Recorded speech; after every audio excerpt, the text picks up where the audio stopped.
Hello and welcome to today's edition of Route 664, the Road to Human Kindness. I'm your host, Les Winston, and I'm the national spokesperson for Section 664 and Social Charity. That's Social SE Charity.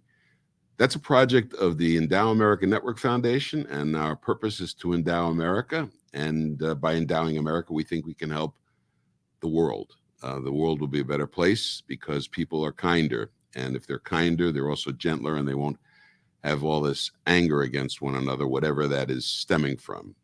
We have problems in the world that are really hard to deal with when you consider that we're in the space and time that we've come to. We've seen what war has done in the past, and we don't understand why this is still a means of negotiation.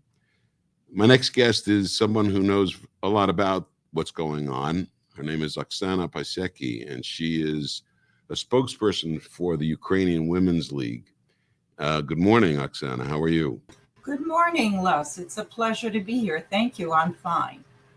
Yes. Tell me a little bit about the Ukrainian Women's League and what you're working on in order to help the situation in Ukraine right now. The Ukrainian Women's League is an organization of women, Ukrainian women, that has been in effect almost 100 years here in the United States. And their purpose is to provide information on the Ukrainian heritage, culture, and so forth, and also to provide humanitarian aid, which has been going on for ages because Ukraine has been in a position where there are always have been problems. And so the Women's League has been at the forefront of bringing it to the attention of the United States and also helping through humanitarian aid. So this has been, the League is actually directing all of its energy right now towards relief because that is the most important thing. Is the help arriving? Are you seeing any success? Are you seeing the type of success that you want to see with regard to what you're able to accomplish with regard to people giving? What are you seeing? Yes, I do see that it is being accomplished. For years, we have worked with an organization which is AICM, and they have a very good network. It actually was a French organization that came in a bond with the Ukrainian Women's League and has been providing various items in probably about 6 places in Ukraine where they are needed at this time. So they have been giving out food, they have been giving out medical supplies, and providing anything else that is necessary. And they have been quite successful. Actually, I've seen several videos yesterday of the work that they are doing. So it is definitely helping. How are they supported? They are supported by donations. So we have been asking for the donations through our website, our Facebook page, and we have branches throughout the United States, and each branch is asking for that monetary aid. Some, of course, have been through actual medical supplies that have been shipped out, but primarily it is through funding. So when you're approaching someone to make a gift, is that gift tax deductible? Yes, it is, because we are organized as a nonprofit organization, the 501c3. Yes. Happy with that. Familiar with the numbers. Yes. So Route 664 is about human kindness. And so we are helping you to make an appeal to our local community here in South Florida for people who want to help the people in Ukraine who are suffering under the weight of what they're going through right now. This is our opportunity to show human kindness to others. So Oksana, I know have you been able to speak to a lot of people here locally and to give them the information about how to make, how to support your organization and how to support other organizations in Ukraine?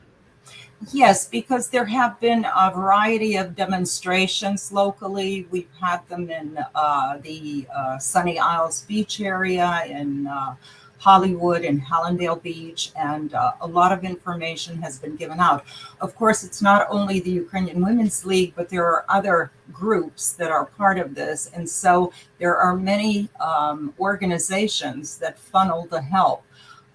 There is an organization which was established by Florida for Ukraine several months ago, and Okay. they have a warehouse in Hallandale Beach where they are actually collecting the necessary goods and they are shipping them out.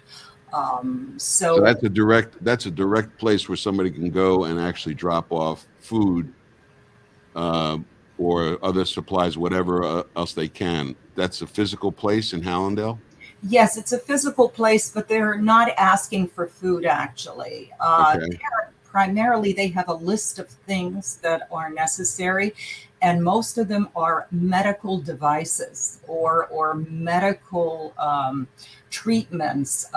So they have a definite list, and if you want to contribute, you can certainly do it through that end also. Yes. Okay. So can people go online and find all of this information Yes, in one they place? can. In one place? In one place, no, but in several places. Okay.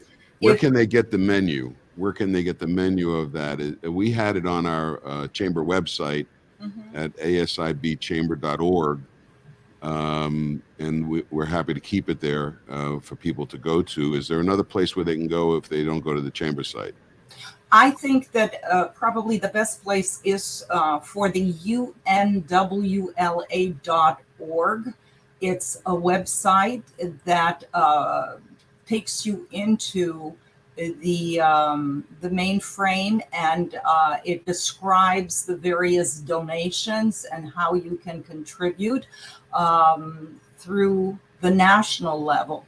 If you want to do it through a local level, I would advise looking on Facebook actually under Florida for Ukraine, and they will have listed also what they are doing. Oksana, do you have family there?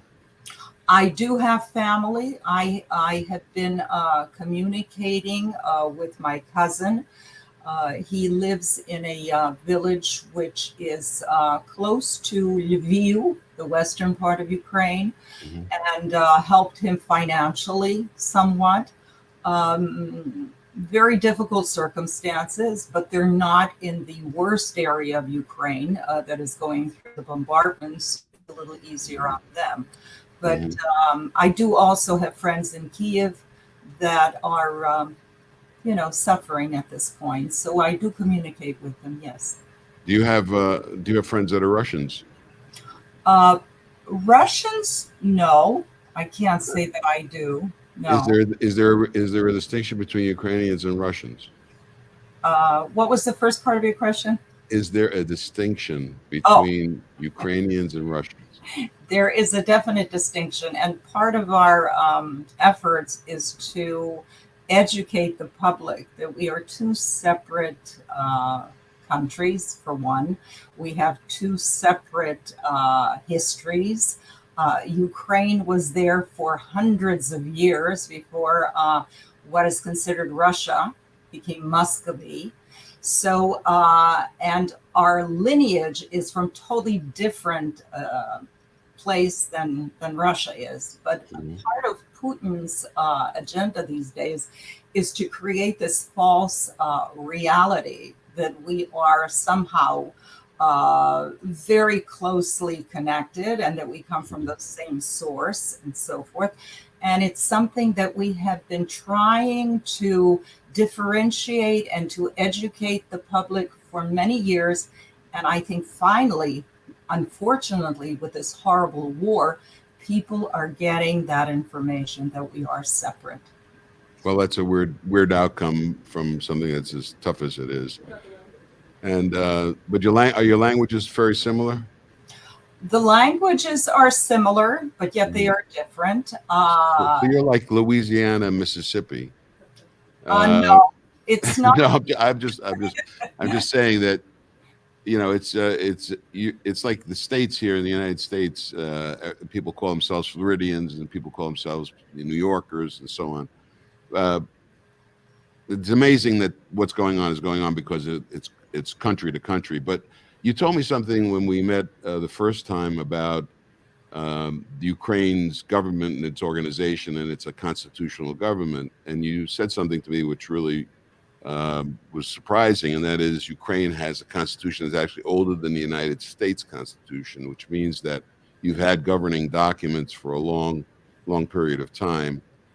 So, and your president is a duly elected president, so it's very similar to our Constitution. I hope to see a copy of that someday, just so I can compare it.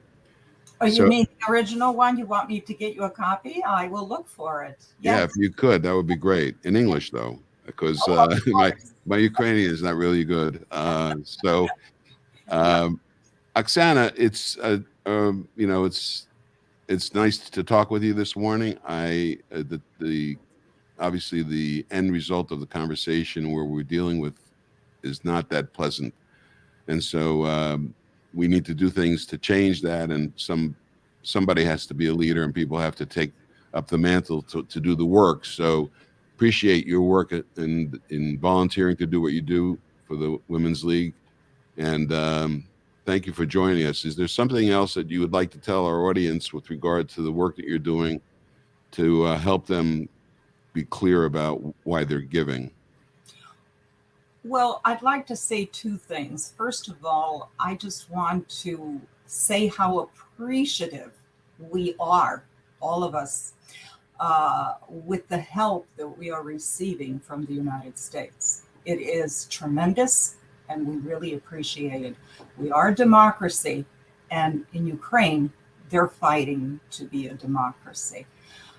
So I appreciate that. And what I would like to end with is just to ask support for all of us to make sure that our representatives in Congress, that they support the efforts and continue supplying the heavy artillery that we need to end this war, unfortunately, but we need it desperately. Okay, and we wish that it would get to you as you need it and when you need it to defend yourself. You're not an aggressor here. You're defending yourself. So thank you again for joining us on Route 664, the Road to Human Kindness.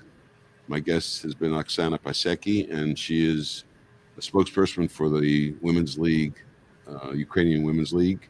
And so we hope that you'll support her efforts and the efforts of everybody that's working to help what's going on in the world today. We're gonna join right now the Adventures of Charity, because this is a really important part of the program. We want you to enjoy the animation and the message that we're trying to send.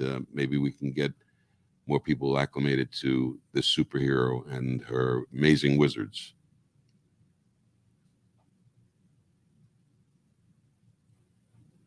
It's not me.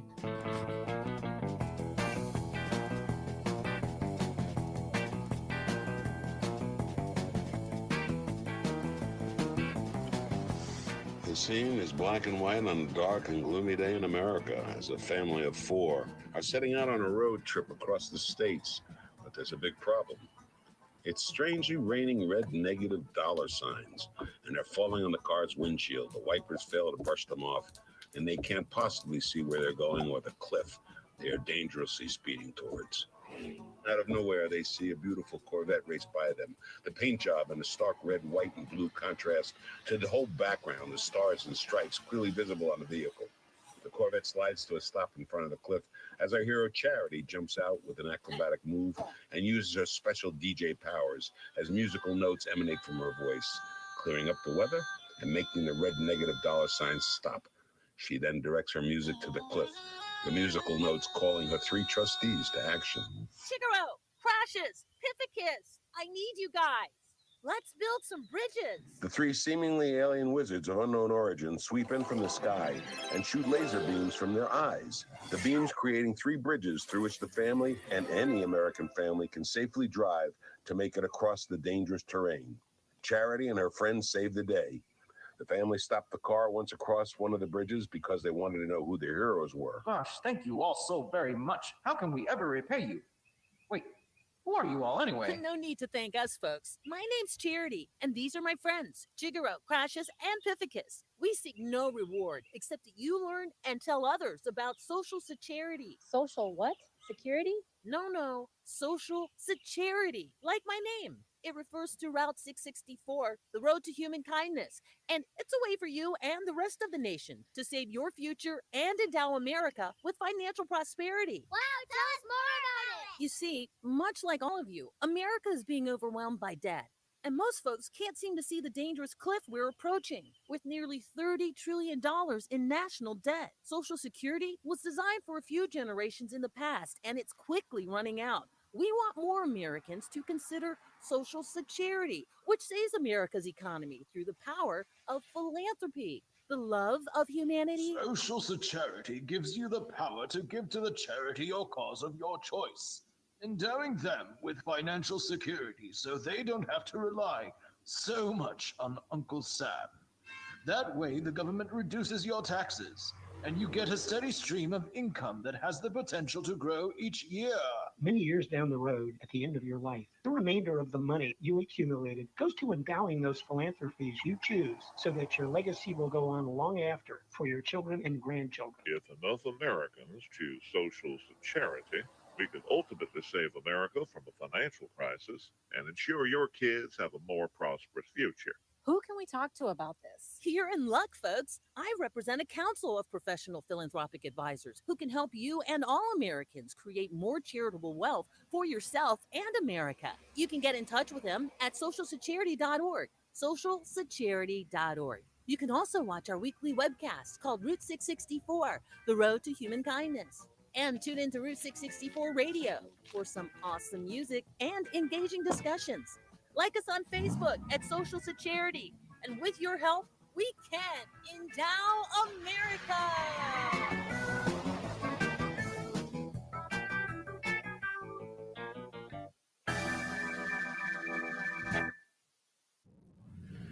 That's the Adventures of Charity. There are quite a few more segments of that, and you can hear those on Fridays, all 8 chapters on Fridays, on Heroic Fridays on Route 664 Radio, which is route664.org/radio.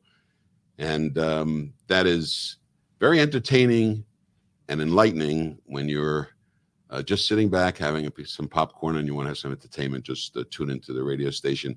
It's a great way to relax, especially on Fridays and Sundays. We have a really big roster of entertainment on Sundays. My next guest is well known to you all out there in community newspaper land. He's Michael Miller.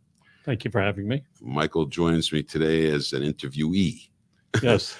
I'm going to interview Michael because I am a very, very strong believer in community and how communities help themselves by being involved. And community newspapers is a very big part of this community overall. And go ahead. Jump in anytime. Okay, thank you. So one of the things that we recognize, people have to participate so that we pay attention. So Yes. we sort of decide, if they're not active, should we spend our time, energy, money, and assets covering people that are not active, or go to the people that are involved and say, let's work together so we can share that good news with other people. Right. And it takes people doing things. We have that in the Chamber of Commerce, for example. We have people who join the Chamber of Commerce and then they go a year later, I didn't get anything out of the Chamber of Commerce, I'm not rejoining. Well, I never saw you at any of the networking. I never saw you at any meetings. I never saw you do anything for the community through the Chamber. So you're right. The Chamber is not for you. So we know, especially me recently, I'm a member of the gym. All right. I don't go. Yeah. I don't participate. So it didn't That's work. Gym, G-Y-M. Yes. Yes. Okay. Right? So you realize that's one of the challenges in life. People think if you just join and don't do anything, that it is going to work. It doesn't work like that, as you well know. So we are embarking on the Safe Schools, Great Schools project, which I think you are aware Yes. of. And the Safe Schools, Great School project is one where we want to help provide funding for schools that's in addition to what's normally there. And education, of course, is a big part of the community. When you're hiring people, when you're bringing people into this organization to be part of your team, how important is the education that they've had? What do you consider to be the elements that are important to you in young people? So it's interesting. We were looking for somebody to work in our TV crew here in our production, and I was advertising like crazy, including with us and everywhere. Couldn't quite get it. I see what Miami-Dade Community College instructor. I see something on Facebook or LinkedIn, Mm-hmm. and in the arena, in the film, Mm-hmm. I said, I'm going to send him a letter. So I started off, hi, how are you? We are looking for, and I made that 2 paragraphs completely separate. Mm-hmm. He responds, let me send it out to people. Fantastic. And it worked. That's fantastic. And as a matter of fact, Gerald, I think Gerald's right here. He came in from that. Yes, hi, Gerald. He's a student in film, first year. What a difference that made. People had an interest. We were able to do that. And the response and the enthusiasm on my part and theirs is a lot higher because they want to study that. It happens to be in film and video versus somebody says, I'm just looking for a job. Big difference. Yes. Big difference. So, and it is an age of specialization in a lot of different ways. But my feeling has always been that young people generally don't have a handle on what it is that they want to do because there's nothing really preparing them for that outlook. Either going to go to college or they're going to go to work is what they. I'm going to get a degree in liberal arts. Liberal arts, right, right. I'm going to become a sociologist. No, not that there's anything wrong with sociologists. I have a friend who's a sociologist. Yes, right. But sometimes there is a gap, and that gap is we're projecting in our white paper. We talk about the idea of service to America. So you're a community leader. Yeah. And I want to get your take on that. What do you think? Do you think that young people age 18, when they reach the end of their high school years, should just be let on their own at that point? Are they equipped to be on their own? Are they equipped to go to college to know what they want? People get distracted pretty easily nowadays. Attention deficit is at the highest ever, including in this office. We counted it was over 85%. Right? Attention deficit disorder. So, yeah, which is like we got that you immediately get off a subject. In Facebook they have commercials for 3 seconds and 5 seconds. Yes. That's sort of training our brain. The time that people used to spend deciding on careers and studying that in that arena, for the most part, I think that is all but dissipated because they're preoccupied with communication on dozens of platforms, including the thirst for people to get onto TikTok for something new, right, is apparent when they have 200 plus million people in the United States in 2 years. Mm-hmm. That's more than half the population, all right, is on that. And as far as the education, we've been fortunate to interview young people. I think that it is harder today to get those people to say, I'm going to make my millions on TikTok or on YouTube or on Facebook, whatever. And we recognize the kids need to have more technical skills so they can do something, right? The old days, way before you and me. I was going to ask you, where did you go to school? I went to Florida International. And before that, I was a registered nurse, and I got my degree in health management. You're a registered nurse. Yes. This fits right in. Yeah, it does. It's perfect. So, I was like 3 out of a couple hundred. It was a blessed year. You do give tender love and care to your people that work here. Yes. I'll tell you that. And FIU in 72. All right. Okay. So I learned to do a thing.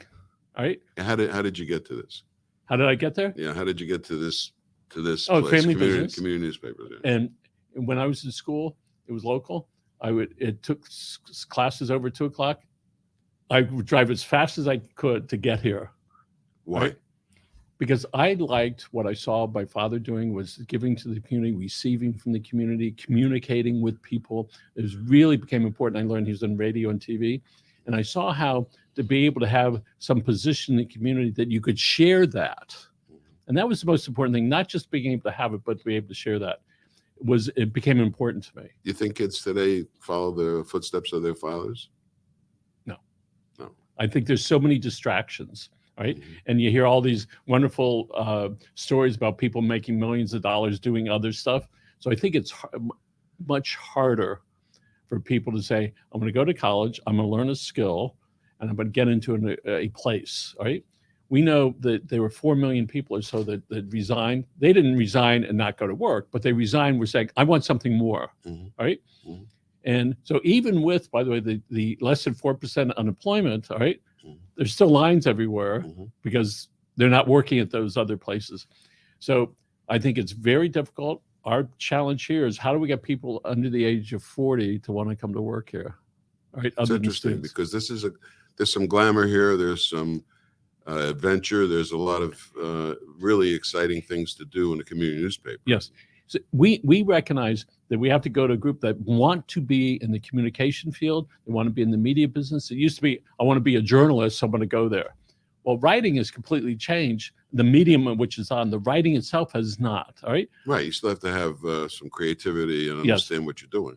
The group atmosphere that we and other business had was everybody goes to the water fountain, they go to lunch together, and it was really good, and that kept the business family together. That doesn't exist like it did before. Right? Everybody's impacted by their phones. Everybody is. I think there's a lot of delusion going on, and unfortunately, it's being driven by media, which is tantamount to every youngster's actually life. I mean, I know. Somebody was telling me the other day about a child that they leave the school and they go right onto their telephone, onto their cell phone, and that's what they'd be doing the rest of the day. They'd be involved in a game, or I mean, it's almost mind capturing. It's we have a show called The Addiction Show, and one of the gentlemen that runs it's 35 years. He's been in NA. The addiction now includes social media because it negatively impacts their life. Yeah. And it's sort of like a casual drinker, let's say once a week. If you do that every hour, you got a problem. So it is very difficult to balance that with the genius of marketing by Facebook and YouTube to get the stimulations like being in a casino. That's designed to keep us there. That is the cocaine of the 2020s. Right? So what is it? Technology Anonymous? so no, I'm serious. And it's like, I've only been in a couple of casinos, but you go in and you get all excited, the bells and the whistles. Well, that's the whole key. I use nickels, right? $20 for the nickel. Oh, I won. Yeah, you won 15 cents. Yeah. But still internally, it gave me that rush, right? Yes. And that's the challenge for young people to say, that's how I'm getting fulfilled because I get this on how many people liked me, how many people checked it off, how many people looked at it. Okay, so let's assume we could take and put everybody,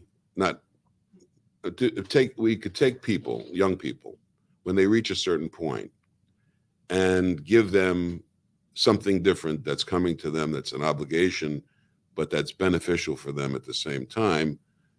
It would seem to me that they would benefit from that because it would give them instruction on how to move forward more properly into the business world or into the real world. This doesn't, you can watch all the TikTok you want and get addicted to it, but it's not going to help you get food. It's not going to help you get shelter. It's going to put you in a position where somebody has to take care of you. So we know when we interview high performance students that community service is a gigantic part of what they do. There's a woman I know, we only have a minute left. She's in 10th grade. When she was in 2nd grade, she told her parents, hey, listen, I think there's a lot of kids that are illiterate. 2nd grade. All right. Lauren Page is her name. Since then, in 8 years, she's collected and redistributed over 300,000 books. That's great. That's and fantastic. When you look at that, I love to hear that. Yes. That's the best thing. That made my day. Yes. Because that's what philanthropy is all about, and that's what we talk about here on the Year of Human Kindness. And we're ready to wrap it up, Michael. I know you're the studio head here, so I'm going to make sure that we do it timely. This is Route 664, the Road to Human Kindness. My guest is Mike Miller, good friend and confidant, and a community leader. Appreciate your help. Hey, thanks and so much everything for you've done. having me. Thank you. Appreciate it.